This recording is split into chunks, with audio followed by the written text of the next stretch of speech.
전부인 이 씨가 채 씨에게 정말 진실된 건 요만큼도 없는 수많은 거짓말을 했는데 저 같은 연기자도 이걸 완벽하게 연기한다는 게 쉽지 않을 것 같거든요. 근데 이게 어떻게 가능한 걸까요? 우선 채 씨는 이 씨의 거짓말을 일정 부분은 알아챘을 거로 보여집니다. 예, 알았지만 어느 순간부터는 어쩔 수 없이 다 받아들여야 되겠다라고 생각한 걸로 보여져요. 받아들여요? 그러니까 약간 이런 거 아닐까요? 이렇게 꿈꿀 때 가끔씩 좋은 꿈 꾸면 꿈인 줄 알면서도 깨고 싶지 않잖아요.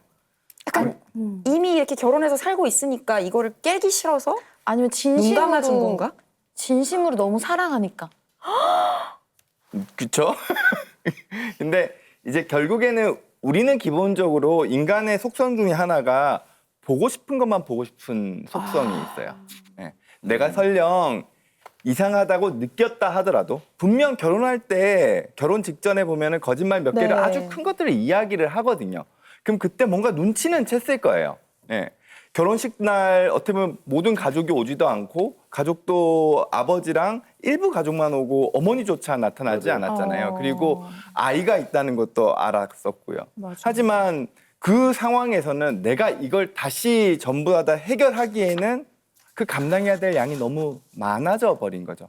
그래서 이 정도 거짓말이라면 그래 내가 참고 덮고 넘어가자라고 생각했을 수는 있어요. 근데 다만 이거는 빙산의 일각이었던 셈이죠. 눈에 보이는 거짓말은 지금은 이렇지만 이 바다 밑에는 더 큰 거짓말이 있었는데 그거는 미처 못 봤던 걸로 보여집니다.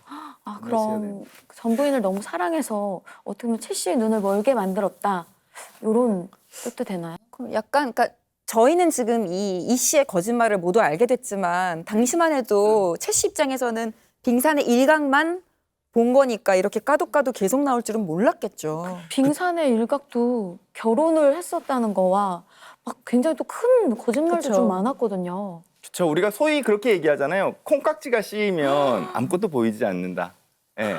그러니까 사랑이라는 힘이 채 씨의 눈을 멀게 만들었을 수도 있을 것 같아요. 근데 다만 여기서 지금 이 씨가 작정하고 거의 뭐 사기 수준으로 속이고 들어왔잖아요. 네. 학력, 배경, 성격까지 그리고 자기 집안 내력까지 전부 다 가짜로 만들어서 내가 이 채 씨를 어떻게 해서든지 채 씨의 사랑을 얻어야 되겠다라는 위장된 모습으로 작정하고 다가왔기 때문에 채 씨 입장에서는 거기에 속아 넘어간 거고요.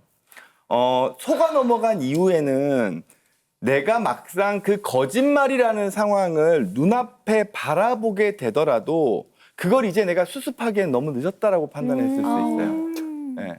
그렇기 때문에 그 상황은 그냥 못 본 채 덮자. 그리고 지금 상황에서 내가 이 상황에서 새롭게 우리가 관계를 만들어 나가면 어떻게 될 수도 있지 않을까라는 마음을 가졌던 걸로 보여집니다.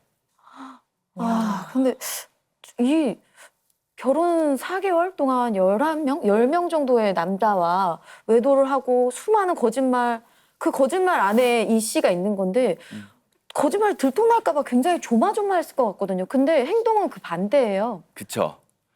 그 부분이 저도 상당히 좀 의아한 부분이기도 했는데요.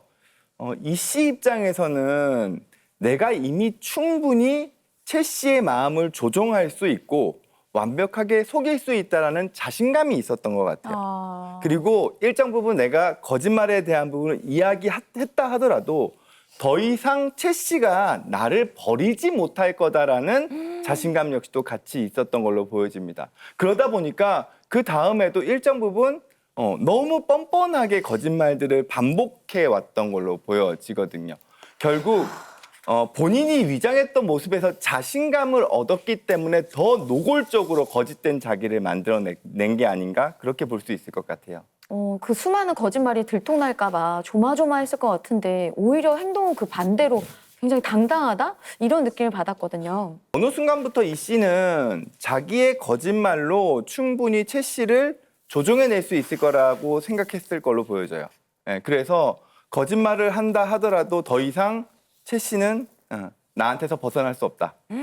그리고 설령 채 씨가 나의 거짓말을 알았다 하더라도 예. 최 씨 입장에서는 이때까지 본인이 나의 거짓된 모습으로서의 삶과 상당히 오랜 기간 동안 연결되어 있기 때문에 이걸 단시간 내에 끊어낼 수 없다라는 걸 알았을 거라고 생각하는 거죠. 그렇게 이 씨는 한 판의 연극을 만들어 놓고 거기에서 최 씨를 조연으로 충분히 동참시키면서 이용하고 있었던 걸로 보여져요. 어떻게 보면 이제 그 최 씨가 사회적으로 명망이 있는 사람이기도 하고 또 그 집안도 탄탄한 집안이었기 때문에 이미 결혼을 하고 사람들 앞에서 혼인 생활을 시작했는데 이거를 갑자기 브레이크로 딱 끊고 그 결혼이 실패했다는 거를 만천하에 알려야 되는 게 어떻게 보면 부담일 수도 있잖아요. 그래서 결국에는 내가 거짓말하는 걸 알면서도 이거를 이 연극 무대에서 박차고 나가지는 못할 거야라는 생각을 이 씨도 했던 거네요. 그렇죠. 최 씨 입장에서도 어찌됐건 간에 이 씨랑의 관계가 꽤 오랜 시간 지속되면서 나라는 사람이 외부적으로 보여지는 것들이 어느 정도 형성돼 버렸거든요. 근데 여기서 이 씨가 얘기하는 몇 가지 거짓말들이 상당히 크지만 이거를 만약에 내가 이 문제점을 바라보게 되고 이거를 적극적으로 해결하려고 하는 순간 거기에 대한 부담감이 너무 크게 다가오지 않았을까 생각되는 거죠. 말 그대로 그냥 쇼윈도 부부처럼 그런 진짜 모습이 너무 갖춰졌기 때문에 남편들이라면 일반적으로 정말 참을 수 없는 수준의 거짓말들인데도 어떻게 보면은 그냥 이렇게 덮으면서 개선되기를 좀 바라는 마음으로 유지했던 것 같은데 사실 일반적인 사람이라면 이 씨가 이 정도에서 멈춰야 되잖아요. 정말 막 걸릴까봐 조마조마하면서 이제는 좀 정신 차리고 제대로 살아야겠다라고 생각해야 될 텐데 계속 더 큰 거짓말을 할 수 있었던 건 이 씨가 뭔가 우리랑은 다른 점이 있었을 것 같아요. 정신의학적으로 이 씨의 모습은 연극성 성격장애로 보여집니다. 연극성 성격장애는 주목을 받지 못하는 걸 참을 수 없어요. 그리고 외모에 신경을 쓰면서 부적절한 성적 유혹을 반복하거든요. 그러면서 거짓말 등의 매우 과장된 연극적인 언행을 반복하는 모습을 보이게 됩니다. 이번 사건의 경우에도 이러한 연극성 성격장애의 두 가지 특징이 잘 드러나는데요. 첫 번째는 바로 관심 추구예요. 즉, 나 자신이 모든 사람들에게 주목을 받아야 돼요. 그래서 나는 언제나 연극의 주인공으로 스포트라이트를 받아야 되죠. 그게 좋은 거든 나쁜 거든 말이에요. 두 번째는 조종입니다. 연극성 성격장애는 타인을 조종하려고 해요. 나는 이 연극의 주인공이고 감독이고 타인은 이 연극의 조연으로 내가 이 사람의 마음을 현혹하고 나의 무대의 하나의 도구로 사용을 해야 되는 겁니다. 모든 상황이 나를 중심으로 돌아가게끔 하기 위한 목적으로 누군가를 조종하는 거죠. 이야. 근데 저는 이제 거짓말을 이렇게 밥 먹듯이 죄책감 없이 하는 사람들을 일반적으로 허언증이라고 하니까 그냥 단순하게 허언증인가 보다 했는데 이게 연극성 성격 장애랑은 다른 건가요? 물론 허언증도 뭐 반복되는 거짓말들을 하죠. 예, 또 연극성 성격장애 역시도 마찬가지입니다. 하지만 그 목적과 형태가 조금 달라요. 허언증에서의 거짓말은 반복되긴 하지만 임시 방편적인 측면이 많습니다. 내가 순간 돈이 많은 사람처럼 보이기 위해서 어느 쇼핑몰에 가서는 계약을 하고는 나중에 취소를 한다거나 예, 내가 친구들 앞에서 되게 돈 많고 잘생긴 남자친구가 있는 것처럼 순간적으로 임시 방편으로 거짓말을 한다거나 하지만 그 내용이 일관되지는 않아요. 하지만 연극성 성격장애는 나의 이 허언증적인 특성이 나의 인격을 형성하고 있습니다. 그래서 반복되는 거짓말이 마치 허언증처럼 많기는 하지만 그게 일정 부분 하나의 스토리라인을 만들어놔요. 그리고 타인을 세뇌시키기도 하고요. 연극성 성격장애인 본인 역시도 이 거짓말에 세뇌당해 있습니다.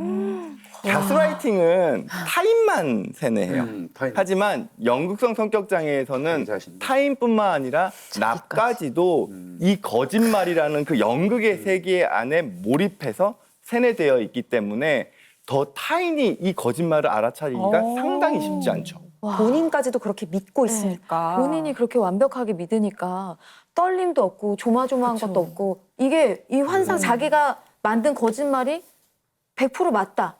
아예 믿어버린 거잖아요. 들통 날까봐 두려워할 게 없네요. 네. 자기도 그럼 그렇게 완전히 믿고 있는 거네요. 그렇죠. 그래서 허언증이 한 사람의 그냥 뭐 단순한 반복적인 패턴이라면 예. 연극성 성격 장애에서의 거짓말은 그 허언증이 더 큰 형태로 하나의 나의 인격을 형성하고 있는 성격 장애라고 볼 수 있죠. 그러니까 약간 연극성 성격 장애가 밑바탕에 있기 때문에 허언증이 증상으로 동반되는 거네요. 네, 허언증은 하나의 증상적인 요소고, 예, 연극성 성격 장애에서는 허언증을 주로 증상으로 많이 가지고 있으면서 본인의 인격을 그 허언증의 스토리라인에 맞춰 들어가는 거라고 볼 수 있을 것 같습니다. 그리고 또 허언증은 하나의 도구기 때문에 그 외에도 뭐 조종이라든가 관심 추구라든가 이런 것들이 다 복합적으로 연결돼 있는 게 이제 연극성 성격 장애네요. 그렇죠. 허언증은 그러니까 임시방편이에요. 네. 때로는 이 거짓말을 했다가 때로는 저 거짓말을 했다가 본인도 거짓말이라는 걸 알아요. 예, 하지만 연극성 인격 장애에서의 거짓말은 그 거짓말의 형태가 계속 반복되고요. 그 이유는 본인 역시도 그 거짓말에 세뇌당해 있기 때문이죠. 근데 제가 궁금한 건 이 채 씨가 이제 뭐 집안도 좋고 본인이 일부러 그렇게 접근해서 결국 결혼까지 하게 됐으니까 이제는 목적을 달성했다고 봐도 되는 거잖아요. 그런데 왜 계속 혼인 기간 중에 다른 남자들을 끊임없이 만나는 거죠? 그 결혼이 그렇죠. 위험에 빠질 수 있는데? 그렇죠. 이거는 연극성 성격 장애에서 그 대상이 관계를 추구할 때 패턴 때문에 그래요. 아까 전에 말씀드릴 때 연극성 성격 장애의 대표적인 증상 중에 하나는 성적 유혹이 포함되어 있거든요. 부적절한 성적 유혹. 즉 내가 누군가에게 관심을 받기 위해서 그 도구로 사용하는 게 나의 성적 매력이에요. 그렇기 때문에 성적 매력으로 누군가를 계속 유혹하고 그 유혹 안에는 일정 부분 거짓된 모습도 포함되어 있고요. 그 거짓된 모습으로 누군가를 유혹하고 난 다음엔 조종하죠. 네. 그리고 난 다음에는 이 사람에 대한 나의 관심도가 떨어져 버립니다. 그러면은 또 다른 새로운 관심을 받기 위해서 다른 또 대상에게 유혹의 손길이 옮겨가게끔 돼 있어요. 이걸 계속 반복하는 거죠. 그래서 결국 이 연극성 성격 장애에서의 이러한 대인 관계는 대부분 이성 간의 관계에서 갈등 관계를 많이 낳아요. 그리고 그 악순환의 고리는 나나 타인을 파멸시키죠. 어휴. 아니, 그리고 아까 제가 이제 전부인 이 씨와 채 씨의 이제 마지막 헤어질 때 그 대화를 나눴는데 이 씨에 좀 이상한, 좀 의아한 점이 있었거든요. 뭐 나는 아무것도 할 말이 없어. 내가 잘못했기 때문에. 뭐 이런 대화 내용을 봤을 때 순순히 자기 잘못을 인정하는 너무나 뭐 거부하는 것도 없고 아니야, 내가 그런 게 아니야. 뭐 거짓말이 들통났을 때 이런 것도 없고 그냥 내가 다 잘못했어. 이렇게 얘기를 하더라고요. 이 순간엔 그냥 연극 무대에서 내려오는 건가요? 지금 너무 중요한 부분을 사실 지적해 주신 거긴 한데요. 사실 연극성 성격 장애에서 이러한 자신의 거짓말이나 잘못을 순순히 인정하는 건 쉽지 않아요. 지금 이 상황에서는 완전히 코너에 몰렸기 때문에 인정할 수밖에 없었던 거죠. 지금 채 씨와 내연남이 같이 어떻게 협력을 해가지고 모든 증거를 모은 다음에 이제 코너로 모은 셈이잖아요. 이 지점에서 이 씨가 범행을 한 동기를 확인할 수 있다고 저는 생각을 합니다. 그럼 여기서 제가 아까 연기했을 때 임신, 낙태 이런 걸 했을 때 어떻게 보면 굉장히 자극적이고 내 거짓말이 완전히 드러나는 순간이잖아요. 그때 녹취록을 들었을 때 다 읽었어요. 이 목소리가 변하는 걸 느꼈거든요. 그럼 여기서 청부 살인을 이제 각오했다. 요렇게 보실 수 있나요? 그때 당시에 뭐 청부 살인까지 가지는 않았을 수는 있어요. 네네. 하지만 연극성 성격 장애가 거짓말을 반복하면서 가짜 자기를 꾸미는 이유는 나의 진짜 모습을 볼 수 있는 내면의 힘이 없기 때문에 그래요. 그렇기 때문에 자꾸 그냥 남한테 보이고 내가 만족할 만한 연극의 모습으로 자꾸 타인들한테 거짓된 자기를 만들어내거든요. 네. 근데 지금 여기서 채 씨가 들이대면서 이 씨의 실제 모습을 지금 계속 보여주고 있죠. 네. 그렇기 때문에 이거는 이 씨 입장에서는 도저히 감당하기 힘들 정도의 내면의 상처를 갖다 줬을 수 있어요. 와. 이 상황에서 연극성 성격 장애가 가질 수 있는 결정은 두 가지밖에 없습니다. 뭐죠? 내가 나를 포기하거나 내가 상대방을 공격하거나예요. 일반적으로 와. 이전에 자기애성 성격 장애와 다르게 경계성 성격 장애와 다르게 연극성 성격 장애에서는 이런 코너에 몰리는 상황이 되면은 극단적인 행동을 하는 쪽으로 더 많이 갑니다. 즉 본인을 공격하는 쪽으로 많이 가요. 근데 이 경우에서는 복수를 해야겠다는 마음이 더 크게 올라왔던 걸로 보여져요. 근데 얼핏 딱 느꼈을 때 고유정 그 사건하고도 되게 상대가 나의 치부를 드러냈을 때 내가 어찌할 수 없었을 때 이 사람을 공격해야 되겠다. 그런 게 약간 비슷하다? 이런 느낌 좀 받았는데. 주로 연극성 성격 장애는 이런 상황이 되면 자살로 넘어가세요. 근데 자기 지금 이 자신을 케이스에서는 지금 복수로 넘어갔거든요. 네. 그거는 연극성 성격 장애가 100% 연극성 성격 장애만 있지 않을 수도 있어요. 거기에 자기애성이 지금 같이 섞여 있어서 그러실 수도 있습니다. 이유리 씨가 딱 예민하게 잘 들으셨네. 아까 그냥 다 읽었어 라고 차갑게 목소리가 돌변한 거는 어떻게 보면 그때 이미 마음속에 씨앗을 품은 거네요. 네, 그때 내가 당시에 이렇게- 본인은 코너에 몰렸고 네. 난 이거 감당하기 힘들고 일정 부분은 내가 복수해야겠다는 마음을 그때부터 싹 틔웠을 수 있을 거라고 생각합니다. 그리고 정말 동거, 임신, 낙태 이렇게 조목조목 낱낱이 나의 실체를 내 얼굴 앞에 면전에다 들이댄 거잖아요. 그랬을 때 내가 이렇게 완벽하게 지금까지 꾸려온 연극에 네가 흠집을 냈어.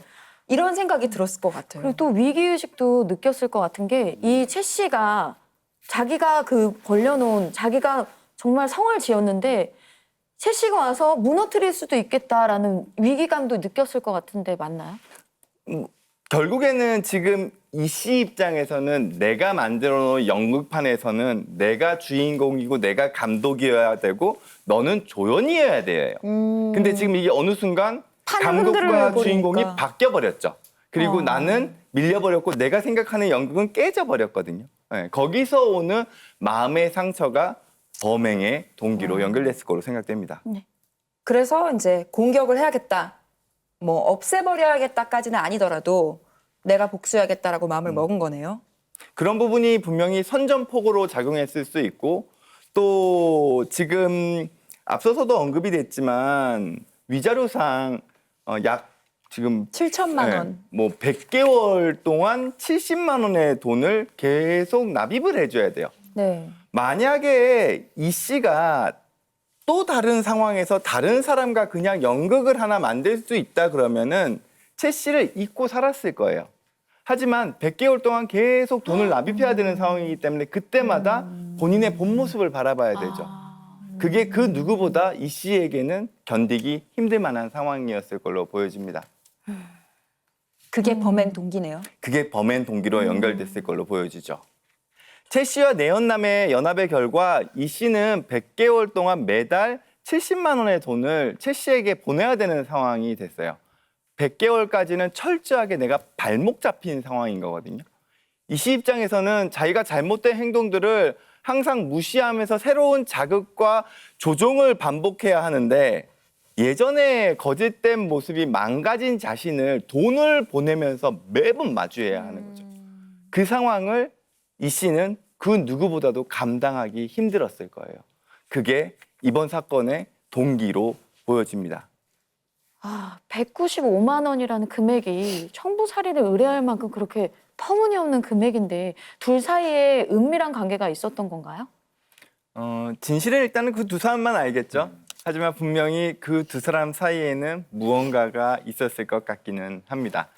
여러분들의 추측에 부합하는 단서들은 지금부터 좀 찾아보려고 하거든요. 주범 이 씨가 처음 잡히고 난 다음에 진술 내용을 보면요. 본인한테 불리할 게 뻔히 알면서도 전부인 이 씨를 어떻게 보면 감싸주고 있어요. 예. 청부를 받은 건 인정하지만 누구인지는 절대로 알려줄 수 없다라고 이야기를 하잖아요. 그 이후에 또 하나 두 사람의 관계가 의심될 만한 정황이 재판 과정에서 밝혀집니다. 뭐가 나왔죠? 그럼 뭐 고백 같은 게 있었나요? 서로?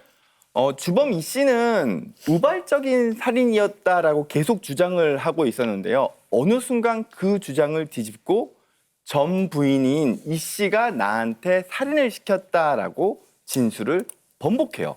그러니까 직접적으로 살인 교사를 했다고 하는 건 이 씨랑 뭔가 관계가 좋다가 나빠져서 그렇게 한 거 아닌가요? 마음이 근데 바뀌어서? 중요한 건 그 진술 번복을 한 시점이죠. 실제 진술을 번복한 시점을 보면 진범 이 씨 입장에서는 2심 재판 중에 진술을 번복하거든요. 네. 근데 그 시점은 전부인 이 씨의 3심 재판 결과가 다 나오고 난 이후였던 거죠. 그러면은 재판이 종결됐기 때문에 아무리 이 씨한테 불리한 증언을 해도 판결은 뒤집히지 않는 거예요? 그렇죠.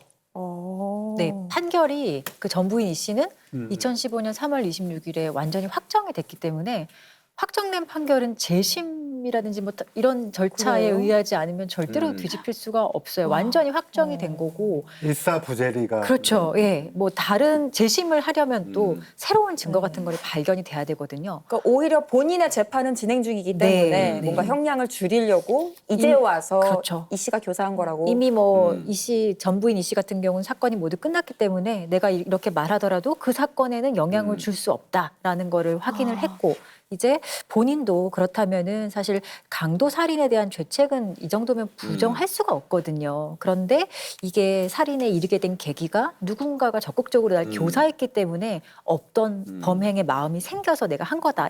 이렇게 좀 주장이 되고 이게 인정이 된다면 조금이라도 그 양형에 참작이 네. 되지 않을까 하는 그런 것을 노려서 했던 주장이 아닐까 추측이 됩니다.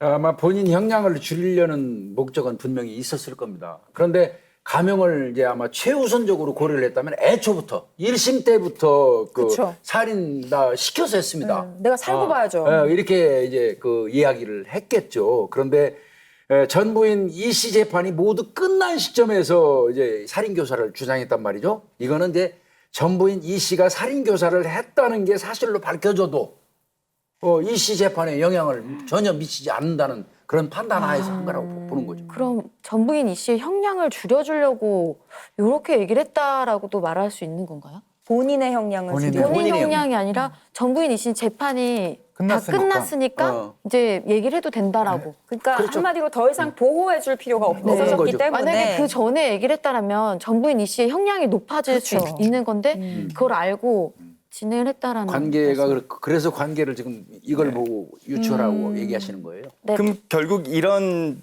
전반적인 정황을 봤을 때 주범 이 씨가 전부인 이 씨를 정말 보호하려고 했다는 게 좀 느껴지거든요. 그렇다면 전부인 이 씨 입장에서는 주범 이 씨를 조종해서 재판 상황을 자기에게 유리하게 조작했다라고 볼 수도 있는 거죠. 이러한 관계에서의 조종을 정신의학에서는 조종에 의한 조작 행위라고 합니다. 영어로 표현하면 manipulation이라는 표현을 좀 더 많이 쓰거든요. 이러한 manipulation은 연극성 성격이나 경계선 성격에서 타인을 조종하면서 현실적인 상황을 나에게 좀 더 유리하게 꼬아버리는 상황을 만들어 버립니다. 흔히 약간 얄미운 사람 중에 대인관계 안에서 누군가에게 시기와 질투를 하면서 그걸 이용해서 갈등을 만들고 이간질하고. 그 갈등을 나에게 유리하도록 이용하는 사람들이 있거든요. 그게 대표적인 조종에 의한 조작 행위인 거죠. 전부인 이 씨의 경우에는 자기의 성을 도구로 사용해서 주범 이 씨에게 범행을 사주하고 조종했을 가능성이 높다라고 보여져요. 이거는 전부인 이 씨의 과거 여러 행적을 봤을 때 이미 입증된 바가 있죠. 그때도 자기의 목적 달성을 위해서 성적인 도구를 이용해 왔거든요. 이러한 특성은 아마 전부인 이 씨가 젊었을 때부터 형성되어 있던 하나의 성격 특성으로 보여집니다. 그래서 결국에는 본인 스스로가 이득을 위해서 그 성이라는 도구를 이용하는 거에 전부인 이 씨는 아주 능수능란한 거죠. 다만 여기서 전부인 이 씨와 주범 이 씨의 나이 차이가 그래도 10살 이상 난다는 걸 생각하면 주범 이 씨의 특성 역시도 일정 부분 반영돼 있을 걸로 좀 보여지기는 해요. 주범 이 씨에게도 전부인 이 씨는 동일한 방법으로 접근했을 거고요. 상대방을 자기에 맞게끔 성적 유혹을 통해서 조종했을 걸로 보여지죠. 근데 정말 이해가 안 가는 게 아무리 철저하게 조종을 했다 하더라도 사람이 로봇도 아니고 그냥 단편적으로 봤을 때 전부인 이 씨의 그 외모가 솔직히 그냥 저희가 상상하는 드라마에서 나왔던 뭐 정말 이렇게 뭐 여성으로서 뭐 그 매력 발산을 제가 봤을 때는 어떻게 보셨어요? 그거하고는 달라요.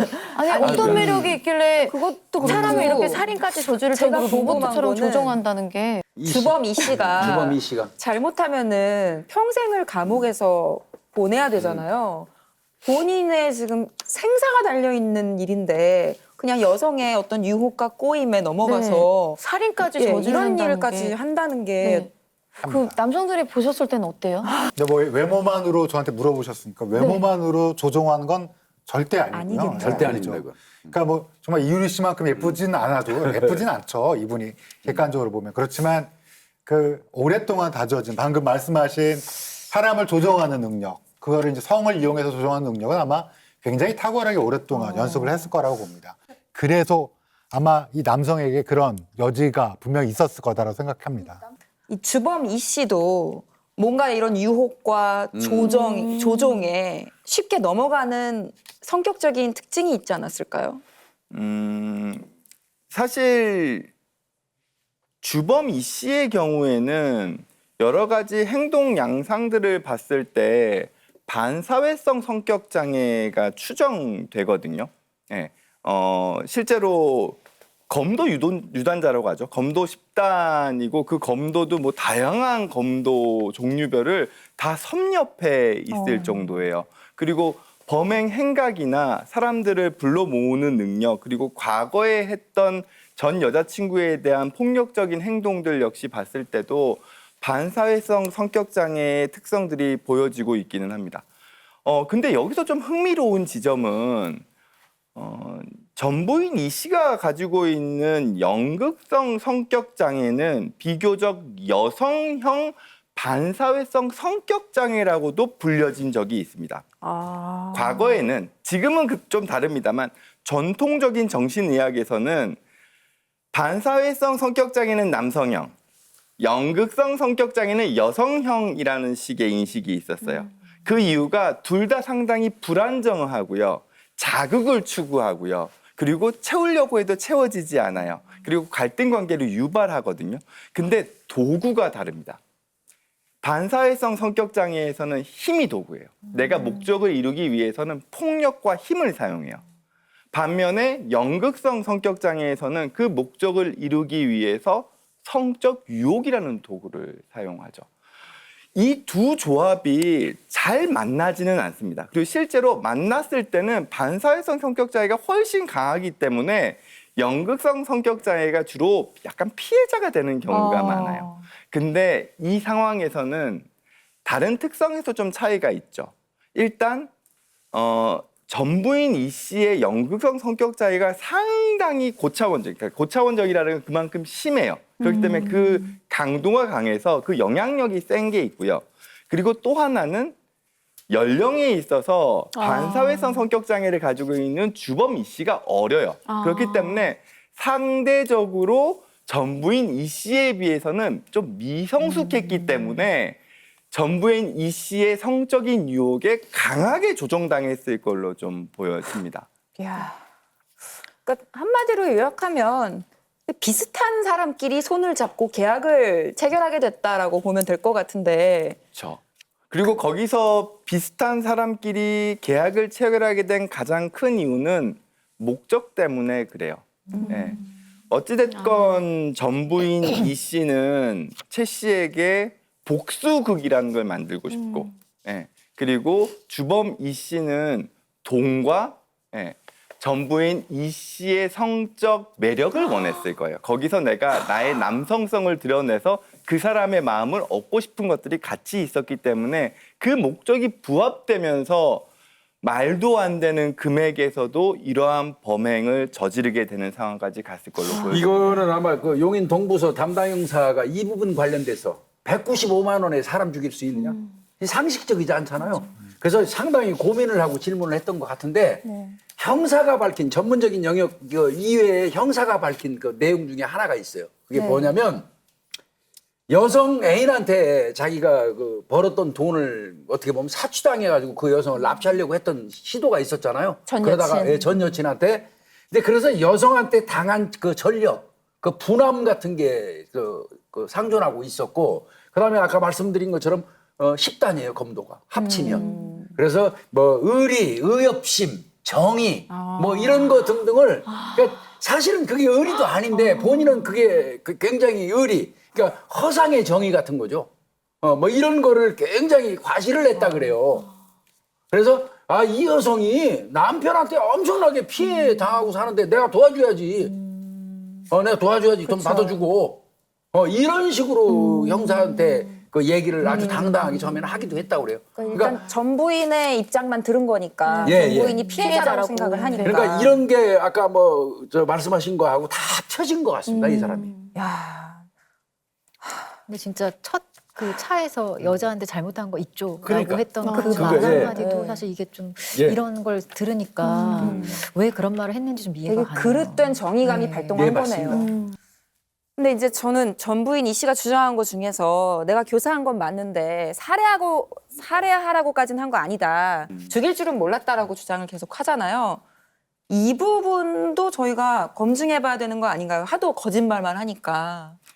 근데 연극성 성격 장애가 누군가를 공격할 수 있기는 어려울 걸로 좀 보여져요. 예, 연극성 성격 장애는 조종을 할 줄 맞아요, 알지 본인이 누군가를 해할 수 있는 정도로 강력하게 본인이 직접적인 폭행을 저지를 만한 사람은 안 되거든요. 손에 피를 다만, 묻히지는 않는구나. 네, 그렇죠.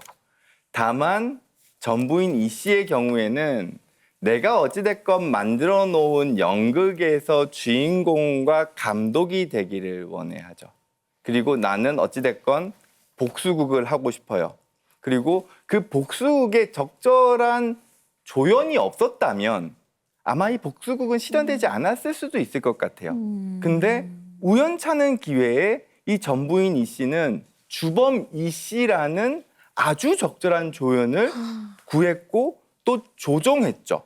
그렇기 때문에 그 한 판의 연극이 만들어졌을 때 전부인 이 씨는 충분히 최 씨가 사망할 수도 있겠다는 걸 알겠지만 나는 이 연극이 너무 중요하기 때문에 개의치 않았을 걸로 보여집니다. 그렇다면 그 내연남 중에 만약에 주범 이 씨를 안 만났더라도 내연남이 굉장히 많았잖아요. 그렇게 연기를 잘하고 완벽한 연기를 한다면 어떤 누구를 선택해서라도 내가 하고 싶은 복수극을 할 수도 있었겠다. 이런 생각도 드는 그러니까 것 또 같아요. 다른 조연을 찾아서 범행을 저질렀겠네요. 끊임없이 연극을 추구했을 것 같기는 해요. 연극성 성격 장애의 특징이죠. 나는 주목을 받아야 되고 누군가를 끊임없이 유혹해서 조종해야 돼요. 그리고 나의 목적은 어찌됐건 하나의 복수극을 만들어야 되고 최 씨가 나한테 계속 들이미는 실제 자기 모습은 보기 싫어요. 예, 그렇기 때문에 그걸 피하기 위한 복수극을 끊임없이 주도했을 걸로는 보여집니다. 하지만 주범 이 씨와 같은 사람을 만나기는 그렇게 쉽지는 않았을 것 같다는 생각은 들어요. 저는 이런 사람이 이런 전부인 이 씨 같은 사람이 있을까? 정말 드라마에서나 만들어내서 가능한 그런 인물이라고 생각이 드는데 이런 전부인 이 씨가 진짜 있네요. 혹시 상담하면서 이런 비슷한 본 적 있나요? 연극성 성격 장애는 그렇게 정신과 진료 영역에선 많지는 않습니다. 왜냐하면 사회에서 일정 부분 잘 녹아들어서 어느 정도 또 사회생활을 하세요. 예. 이렇게 극단적인 범죄 상황까지 가는 경우도 조금은 드문 편이고요. 아까 말씀드렸듯이 연극성 성격 장애는 오히려 피해자가 되는 경우가 좀 더 많으세요. 예, 왜냐하면 누군가를 계속 조종하고 속이잖아요. 네. 그렇기 때문에 상대방에게 오히려 공격받는 경우들이 그래요? 좀 더 많아요. 근데 여기서는 내가 직접 공격하는 게 아니기 때문에 이런 범죄 현장까지 갔던 걸로 보여지죠. 네. 마무리를 하면 네. 결국 전부인 이 씨에게는 계속 복수극이 필요한 상황이었을 수 있어요. 즉 자신이 주인공이면서 스스로가 만족할 만한 새로운 연극이 없는 상황이면 어떤 사람을 찾아서라도 이러한 복수극을 반복했을 수는 있을 것 같습니다. 전부인 이 씨에게 있어서 자신이 중심인 연극은 자기 삶에 있어서 필수 불가결한 삶의 이유라고 보여지기 때문이죠. 물론 이 연극은 자신에게나 그리고 타인에게나 결국 비극적인 결말을 맞이하게 되겠지만 말이죠.